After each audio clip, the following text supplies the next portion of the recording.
Krishna barrage గేట్లకు ఏదో ప్రమాదం వాటిందని social మీడియాలో ప్రచారం చేస్తున్నారు. దానివల్ల ప్రజలు ఆందోళన. అమరావతి కూడా పూర్తిగా మునిగిపోయింది, రాజధాని అమరావతిలో కూడా నేనేమంటానంటే రెండు విషయాల్లో కూడా క్రిమినల్స్ కొంతమంది ఈ రాష్ట్రంలో ఉంటే, వాళ్ళు రాజకీయాల్లో ఉంటే ప్రజలకు కూడా ఎవ్రీడే అనుమానాలు వస్తాయి. నాకు కూడా అనుమానం వస్తా ఉంది.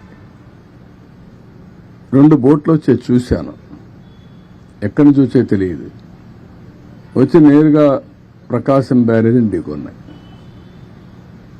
ఆ ప్రవాహంలో ఒక విధంగా ఆలోచిస్తే అది ప్రమాదమే, కానీ అది ఎక్కడ హిట్ చేయాలని అక్కడ హిట్ చేయకుండా వేరే ప్రాంతంలో హిట్ చేసింది కాబట్టి కొంతవరకు సేఫ్ అయింది. ఇప్పుడు దాన్ని కన్నయ్య నాయుడు ఈరోజు చూశాడు, ఏ విధంగా చేయాలి, ఎట్లా సేఫ్టీ ఆఫ్ ది ప్రాజెక్ట్ కాపాడుకోవాలనో కాపాడుకునే పరిస్థితి వస్తుంది. ఇప్పుడు చాలామంది దాని మీద దీంట్లో కూడా కుట్ర ఉందని అనుమానించే పరిస్థితికి వచ్చారు. ప్రేమా ఫేసి నేను ఆలోచించలేదు, కానీ ఒకసారి వివేకానందరెడ్డి మర్డర్ చేసి గుండెపోటని చెప్పగలిగిన వాళ్ళు ఇలాంటివి కూడా చేయొచ్చేమో. వి కెనాట్ ఇది ఈరోజు రేపల్లి ఏదైతే బండ్ ఉందో అక్కడ పెట్రోలింగ్ పెట్టే పరిస్థితికి వచ్చాం ఈ దొంగల కోసం, నేరస్తులతో. ఎప్పుడన్నా ఆలోచించామండి పెట్రోలింగ్ పెట్టాలని? నాకెప్పుడు లేదు. 1-2 సార్లు పెట్రోలింగ్ ఎందుకు పెట్టానంటే, నాగార్జున సాగర్ లెఫ్ట్ మెయిన్ కెనాల్లో రైతులు నీళ్లు రానియకుండా ఉంటే సమైక్య ఆంధ్రప్రదేశ్లో ముఖ్యమంత్రిగా చివరి భూములకు నీళ్లు తేవడానికి పెట్రోలింగ్ పెట్టి డిఎస్పీని ఆర్డీఓని పెట్టి నీళ్లు తీసుకొచ్చాను. నౌ క్రిమినల్స్ ఎవరైనా కానీ బ్రీచెస్ చేస్తారేమో అనే భయంతో ఇప్పుడు పెట్రోలింగ్ పెట్టమని చెప్పాను నేను డీజీపీకి, ఇప్పుడు సిఎస్కి ఇద్దరికి. What is the fate? Amaravati ఎందుకు పనిగట్టుకొని మీరు ప్రచారం చేస్తున్నారు మునిగిపోయిందని? మీరు చూడండి, ఒక విష ప్రచారం వైఎస్ఆర్ కాంగ్రెస్ పార్టీ దానికి సంబంధించిన బ్లూ మీడియాలోనే స్టార్ట్ అవుతున్నాయి. ఇదే పని పెట్టుకున్నారు. ఇదే పని పెట్టుకొని ప్రతి ఒక్క దాన్ని విష ప్రచారం చేస్తూ మభ్యపెట్టే విధంగా చేసే పరిస్థితి వచ్చారు. కొన్ని ఇక్కడ ఇంకా ఎస్టాబ్లిష్ చేయలేదు, కానీ అనుమానం వచ్చే పరిస్థితి కూడా వస్తుంది. కానీ ఎవరిని వదిలిపెట్టను, చాలా ఫర్మ్గా ఉంటాం. గుడ్ల వల్లేర్లు ఏంటంటే మీ పని? సిగ్గుందా మీకు? 300 వీడియోలు ఉన్నాయా? ఇవన్నీ తీశారా? అన్ని యూనివర్సిటీలో తీస్తున్నారా? ఎవరు చెప్పాడు మీకు? అంటే ఆ పిల్లల భవిష్యత్తు అవసరం లేదు మీకు?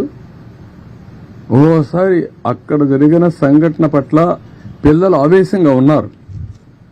ఆవేశంగా ఉంటే రాజకీయ నాయకుడిగా, ఒక ఎల్డర్లుగా నా బాధ్యత ఏంటి?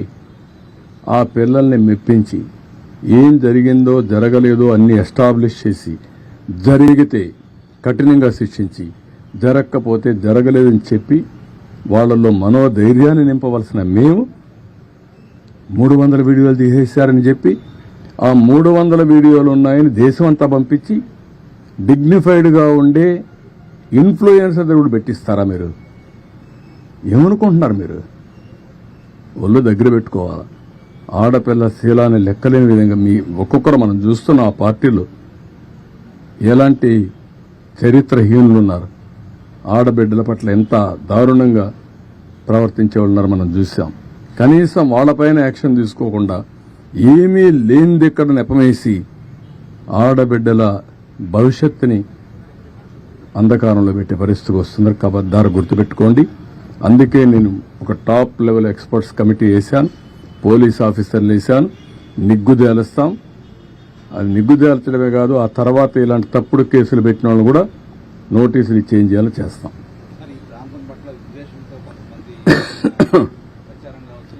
ఈ ప్రాంతం పట్లే కాదు, వాళ్ళ రాజకీయ భవిష్యత్తు కోసం. అందుకే చెప్పాను, ఇక్కడ ఒక భూతం ఉంది, ఈ భూతం ఉన్నంత వరకు అందరూ భయపడతారు రావడానికని.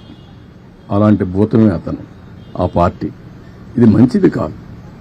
నీ రాజకీయం కోసం 24 గంటలు ఇదే పని అయితే ప్రజలు ఏ విధంగా హర్షిస్తారండి?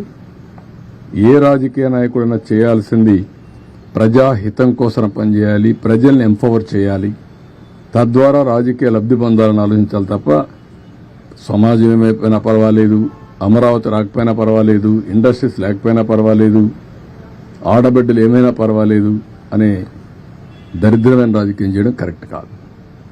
ఓకే, ఇంతవరకే ఈరోజు.